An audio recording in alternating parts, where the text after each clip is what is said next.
ابزي قال سيسي يناس نويح خا غيركا عسرت لعل 10 عامت غيركا لخا اب اثيوبيا طرح مالتي كما يخات موزنو زي خير زلو كتريو خلخا مس قدميو زنبره ناي ايرتراويان قالسي كما يرايكا مالس اذن حد كا قال اب اثيوبيا سي شجر كوينو نتقالسون يعنقفو يقال ننوح غزيون كومي زي خير زلو اذن نغير حجي متي زلو حدش هيكونن كبحال نسمعنا مو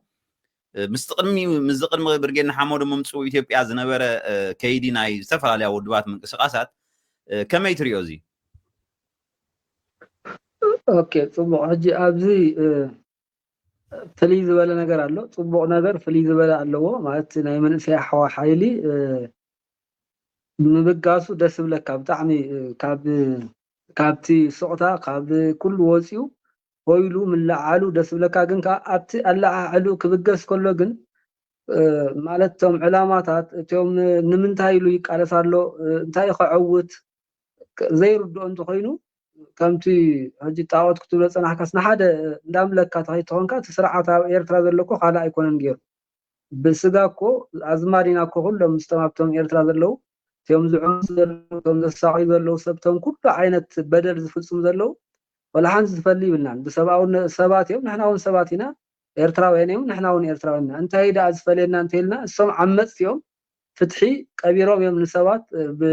ብዘይ ፍርዲ ዓመታት ኣውፂሮም ንኣብነት እዞም ሕጂ 18 ሰባት ወፂኦም ዘለው ሲ ሓርነት ወይ ከምቲ ድላዮም እንተዝገልፅዎ ክገልፅዎ ዓቕሚ ተዝረኽቡ ነይሮም ወይ ዕድል ተዝረኽቡ እንታይ እምበሉ ባዕልና ኩላትና ንፈልጦ ሓቂ ስለዚ ሕጂ ኣብቲ መንእሰያዊ ሓይሊ እንታይ እዩ ርኢዩ ስምዒት ጥራሕ ሒዝካ ሆ ምባል ወላ ሓንቲ ዋጋ ይብሉን መትከላት እንታይ መትከላትካ እንታይ ኢኻ ክትዕውት ደሊኻ በይንኻ ክትምራሕ ዘለካ ዝብል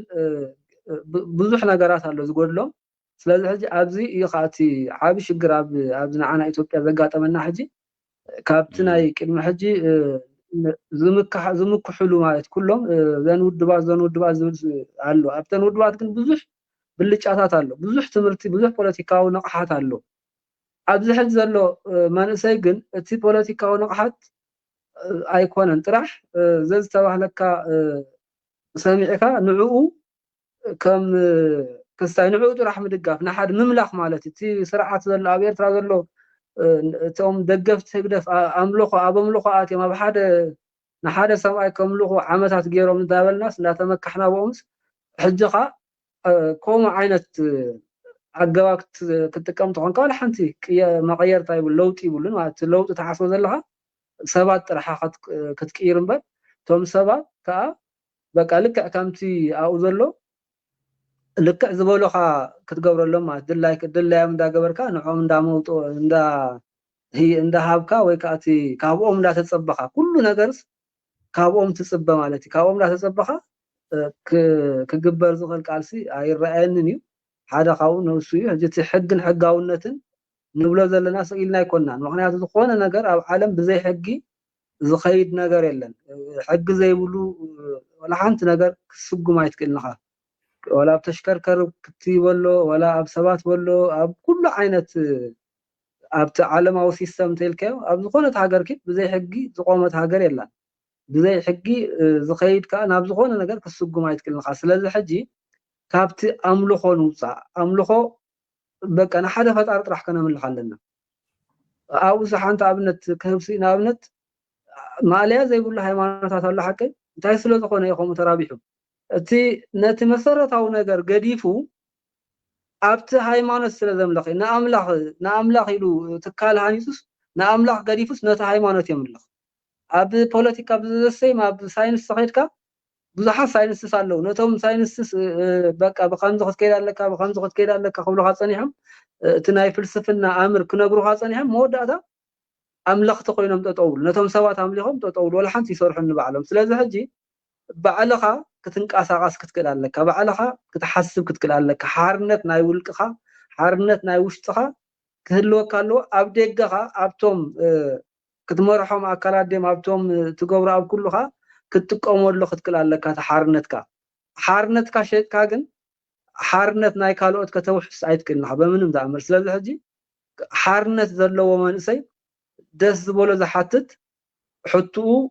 ተመሊስሉ ኣይተመለሰሉን ዝከታተል መንእሰይ እምበር ስቂሉ ሰዓቢ ጥራሕ ሆ ዝብል ብስምዒት ዓይነት መንእሰይ ክኸውን የብሉን ስለዚ ሕጂ ኣብቲ መንእሰይ ዝሪኦ ኣነ ምስ ኩሉ መንፋዓቱ ምስ ኩሉ ባህግታቱ ግን ከዓ ናይ ሰባት ኣምላኺ ኣይትኹን ዝብል ክሳይ ዘለኒ ምክንያቱ ጣዖት ትብል እሱ ማለት ጣዖት ማለት እኮ በቃ ዝበለ ቶም ነቲ ጣዖት ዘምልኹ ሰባት ዝበሉኻ ምግባር ማለት እዩ ኩሉ ዝብሉኻ ዝኣዘዙኻ እንዳገበርካ ነፍስኻ ግን ወላ ሓንቲ ክሳይ ተሓትንኻ ምክንያቱ ካብ ጣዖት ትፅበየ ነገር ወላ ሓንቲ ኣይምልሰልካኒ ብስቕታ ንኩሉ ነገር ዝኾነ ግን ማዕልያ ዘይብሉ ነገራት ካትምጥል ኩሉ እቲ ኣብ መጽሓፍ ቅዱስ ነበርቶም ናይ ኦሪት ጣዖታት እንታይ እዮም ዝገብሩ ነይሮም እሶም ገሊኦም ብዕንጨይቲ ሰርሕዎም ገሊኦም ብእምኒ ሰርሕዎም ዝተፈላለየ ኣብዚ ናይ ሕጂ ዘለዉ ጣዖታት ከዓ ኣብዚ ምዕብል ዘበን ከዓ ንሰባት ምምላኽ ካልእ ኣይኮን ቅያሩ ኣብ ሰባት ኣብ ንሰባት ምምላኽ ማለት እዩ ንሰባት ዝኸማኻ ከተምልኾም ኣይልካን ምስኦም ተማያይጥካ ሕጊ ሃኒፅካ ይህን ምሂን ተባሂልካ ጥራሓ ክትከይድ ትኽእል ስለዚ ሕጂ እዚ ከይገበርናኻ ወላ ሓንቲ ካብ ዘለናዮ ተንከስ ክንብል ኣይንክእል ኢና ወላ ሓንቲ ክንገብር ኣይንክእል ኢና ክንዕወት እውን ኣይንክእል ኢና ከምልኾ ዘይኮንኩ ኣነ ክሕግዞ ኣለኒ ክድግፎ ኣለኒ ግን ናቱ ግዙእ ግን ክኸውን የብለይን ዝብል ሓሳብ እዩ ዘለኒ